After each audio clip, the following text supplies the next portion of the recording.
Okay, my bad about the noise. I fucking hate noise. I fucking hate loud people in general.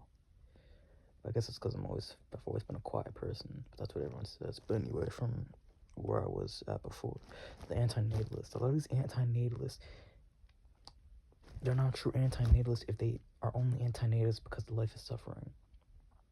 It's about not forcing a sentient being out of the default state of non-existence, period. And mainly it also has relative value, because why are you doing this just to impose value? Because you're going to force a sentient being, or you're going to force, it's complicated putting into words, but you're going to force someone out of the default state of non-existence, make them a sentient being, and now you're going to make them go through, are you going to impose values onto them regardless, but you're going to have to make them go through just life.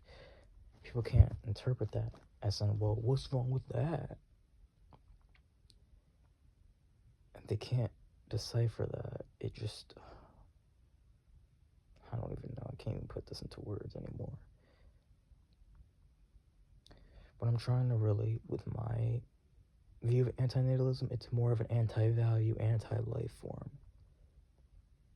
of antinatalism, because at least antinatalists, they only say that because life is suffering. So basically, if life was perfect and fucking peaches and cream or whatever the fuck, then it'd be okay to have children. But it's not about that. It's not about whether life is suffering or not. It's like about the value concept. It's about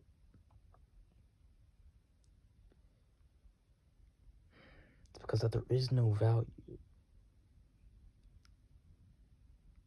and there is no value to anything, and yet you're going to just add to it anyway.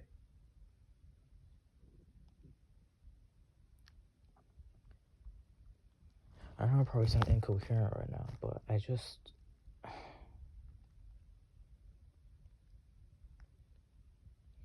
really can't I just really haven't been able to function. I just can't do anything. And of course I don't want to do anything. I want to only do one thing, and I want to die. And if I openly express that, then I'll be involuntarily committed. Of course I would never tell anybody that I want to commit suicide. Why would I want to do that? Why would I want to be involuntarily committed? Why would I want to be red flagged? Why would I want to be put on a watch list? Because at the end of the day, yes, it is my choice, but why? If I do openly say that, then that only compromises my choice. I'll probably never be able to get a firearm or do anything. I'll probably be watched, and I don't want to go through that shit. I don't. But point on the antinatalist is that it's not about whether life is suffering or not. It's contributing to the value trap. That's the best way I can just explain it. Just contributing to the value trap, period. That,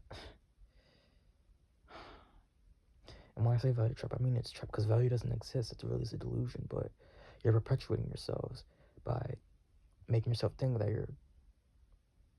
you're adding some sort of value to life by creating more life, when not only is that a waste because there is no value to life and there is no value to anything, but you're just forcing someone out of the default state of non-existence, who never had a chance, who never wanted to be here, who never asked to be here. People, I'm gonna say this. People, something else that really irritates me is that people claim to be anti-rape, but they're pro-life. You're pro-childbirth, and like you can be pro-choice and be that too. You can claim to be anti-rape and be pro-choice, but like the fact that you're not pro-abortion or quote anti-natalist, because both concept, childbirth and rape, both have the same core principle: lack of consent. There is no consent in either, which is why a lot of people, including me sometimes, use rape as a metaphor for childbirth. The baby raping machine. we don't intend to use that to trigger, SA victims or whatever the fuck. It's just I really hate loud noise. If you can hear that, some stupid little fucking schmuck on his ATV in the neighborhood, I'm sorry. But when we use those metaphors, we use that because they both share the same core principle, yet no one bats an eye about childbirth. They see that as this righteous, right thing to do, that you have to do, that you're obligated to do, but you're not. And people say, well, it should be your choice whether to have children. It should be a choice. People should have children whether they want to or not. People should have kids if they want to. It's like you're not putting yourselves. It's like it's not even about putting yourselves in their shoes. It's that you're unable to see the value trap. That's the problem. They're not able to see the trap, and people are just gonna dismiss me as some fucking nihilist, even though I don't associate myself with that cultural labeling. Even though I do agree with most of the philosophy I agree with for the most part, with the nihilistic philosophy. Though people just fucking and just disapprove of me or whatever the fuck. People just fucking dismiss me. That's the word. People just dismiss me as some fucking misanthropic nihilist or some fucking mentally ill fucking idiot. Just some, I don't fucking, just, it's just so benign to me how these people can't, not that they can't even see it, but like they just, that's why they think it's just right to just do this. That's why they'll never be able to see this value trap. And this value trap is life. They don't understand that. And I think it's because they just can't think that far back. Or they become so enculturated that they just refuse to do it. Or that they're incapable of even realizing it. They're so enculturated that they can't even do this. It's not because I don't know anymore. It's just, but theoretically, yeah, rape and childbirth both share same core principle: lack of consent. That's how society deems rape as wrong, right? Rape is wrong because lack of consent. Yes, it's a violent act, but the main perpetrator of that violent act is because there's no consent involved. Same thing with childbirth, but no one bats an eye. Isn't it weird how morality works? Isn't it just weird how it works out that way?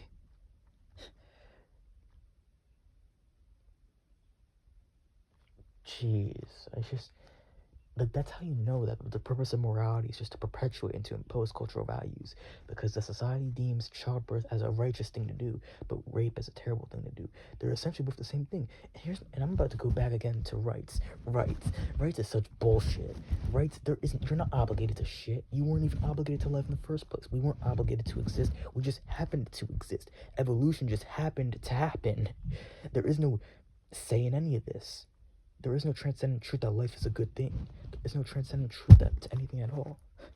Like, we weren't meant to exist. It just happened to work out that way. And people can't see that.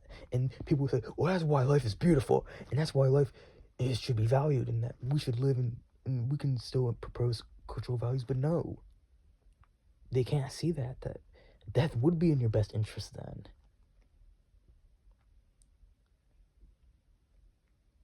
People can understand that nothing is something prior, but let me go back to rights.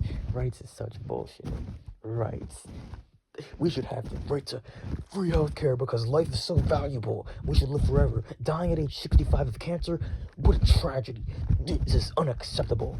Unacceptable. Dying at age 45 to fucking HIV because he didn't have healthcare, unacceptable. Life is valuable, and we should all live up to senile ages because we should all be able to live in the retirement homes and barely walk and have dementia and all this other fucking old cultural nonsense. Or just not even, that's not even cultural, I'm just fucking babbling, but you know what I mean. But because dying before the age of 80 is unacceptable. Everyone should live up to 80 because life is so good, life is so righteous. I'm not talking about rights, let's talk about animal rights. So you're telling me morality and all these other cultural proponents that impose rights saying, oh, okay, I want to make this clear before I say this, that I am not a zoophile. I have no interest in bestiality whatsoever. I'm only using this as an analogy to show you how ridiculous the concept of rights and morality is. So, it is bad or wrong to have sex with an animal, but killing it and eating it is okay because of property rights. Okay, because see, now I'm not a vegetarian. I'm not saying, oh, we shouldn't kill or eat animals. I'm not saying that. In fact, I'm perfectly fine with that, because we're in basic, what is natural or biological, carnivores. That's just a biological input. Yes, you're right, that is. But it just shows that the concept of rights is kind of bullshit.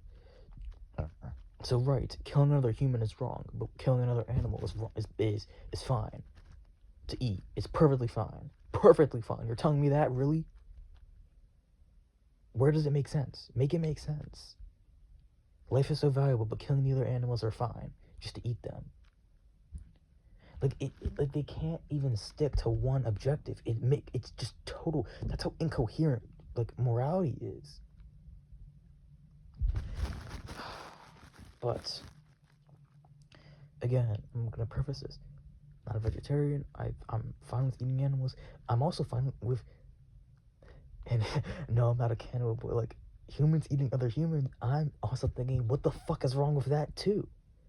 And of course, you can say from a biological point, well, humans eating other humans is toxic to humans. Okay, sure. What? Okay, what else? And don't say that it's completely unnatural, because there are other species that are cannibals. Snakes, some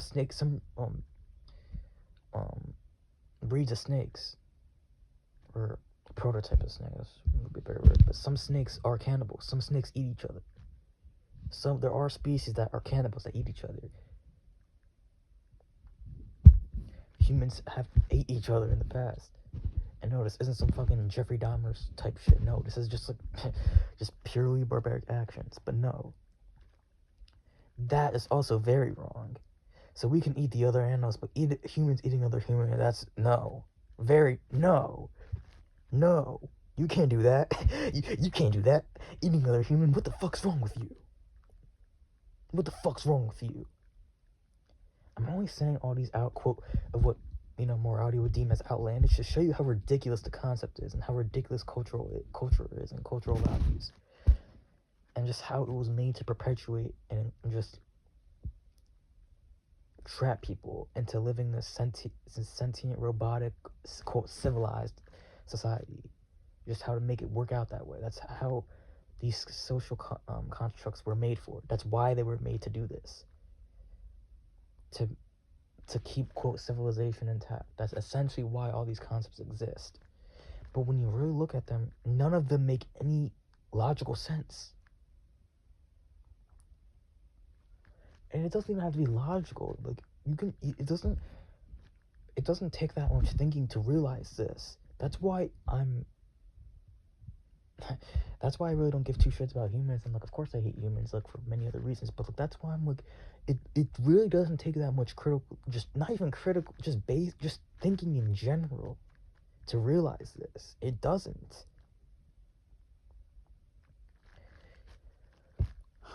Again,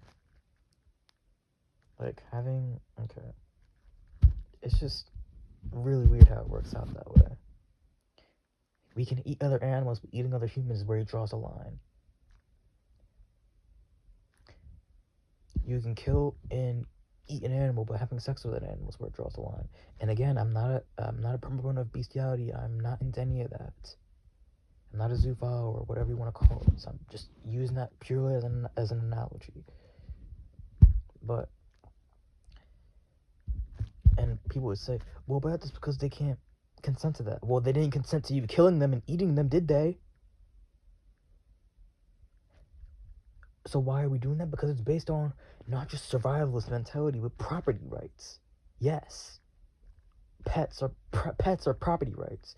Children are property rights. Children. People don't realize that either. Oh, what do you think is the point of this whole parent and authoritarian thing? Parents see children, whether they realize it or not. They unconsciously do see their children as property. My child. Think of those terms again. My child. Me. always has something to do with you, because yeah, you created them because you wanted to, because you want to uphold them and you want to impose your cultural values onto them. You are essentially no different as a slave owner to them, basically. Like, I swear, like, it's just so, it just baffles me how like a lot of people can't really see this. And I'm not saying this as like, oh, I'm the only one type of you. No, even though I do hate when people say that you're not alone and it gets better nonsense, because that is just cultural coping, and also it's just theoretically kind of bullshit. And I've said this in the past in my other videos, that there truly is no such thing as true individuality, because I don't believe that there is such thing as a special human. The only humans that I believe are the closest thing to what can be deemed as special are feral humans. Truly feral humans. Humans that have not been encultured. Basically, like, uncontacted people. Like the North Sentinel tribes people. You know, like, basically uncontacted tribal people. They might have their own feral and semi-cultural values, but they're not encultured and they're not conditioned. They're not, quote, civilized. They're more feral than any of us. And in a world full of 99% civilized and cultured, conditioned humans, that is technically unique. So that is special. They're the closest thing to what can be deemed as a special person. I hate that notion that everyone is unique, everyone is special, but that's not true. Yeah, biologically, maybe there will never be another you, but culturally, as you as a person, there is literally going to be someone that is exactly like you. Even though I've never seen someone that's exactly like me, because everyone like me seems encultured and can't really see that. I listen to when I go back and listen to myself in these videos, I'm like deluding myself as, hey, there's someone that's exactly like me, because it literally is me.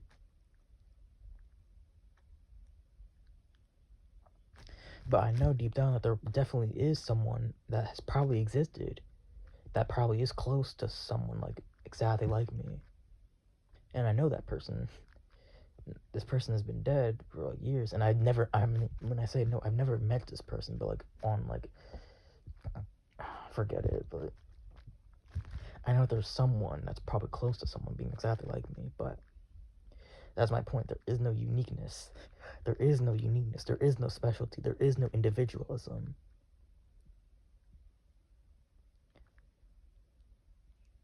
And I'm not saying there's only tribalism. Well, that is kind of what I'm saying. Every species is tribal to some extent. Tribalism is even inherent in primitive societies. So tribalism is honestly just a natural phenomenon at this point. I can't say that tribalism is a man-made concept, because even other species are tribal. Cats are tribal, lions are tribal, dogs are tribal, fish are tribal, bears are tribal. Almost every species is tribal. Of course, I hate that, because I deluded myself to thinking that there really is such thing as an individuality or an individual, but there really isn't. And I wish for a society where everyone is just on their own, and that there is no family, and there is no tribalism, and there is no team, and that there is no friendship, because all of those things are just coercion and manipulation at its best. You didn't choose to be in a family. You were coerced into being in a family. You were forced to be in a family. You were forced to exist. Isn't that just coercion at its finest? Why do you think I hate tribalism so much? Why do you think I hate the concept of family so much? I hate the concept of relationships, because I want there to be an individual basis, an individual structure where there truly is such thing as an individual, but there really isn't. And unfortunately, biologically, that's just how humans and most other species are. They're naturally social beings, even though I'm not social at all. Even like, it's like, people talk about introversion like it's a disease, or that people claim to be introverts or something. Of course I'm, quote, an introvert, even though technically that's a cultural label. I fit what is defined as an introvert, but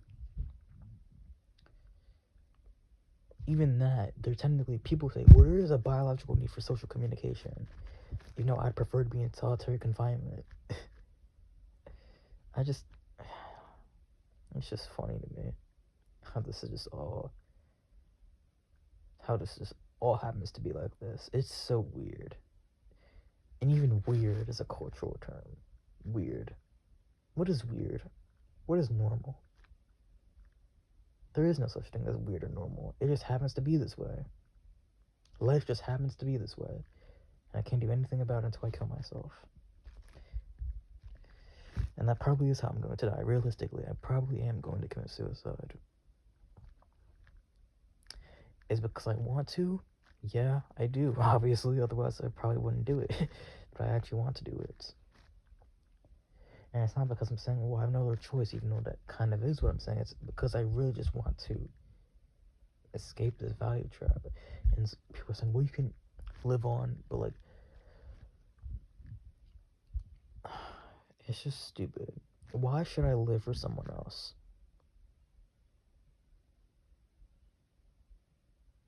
Like, what's wrong with wanting to die? I never understood why that's so penalized and so just, I don't know. I just never understood that, why it's so bad to want to die. I want to commit suicide because nothing can compare to the bliss of non-existence. Simple as that. And of course I have hundreds of other reasons.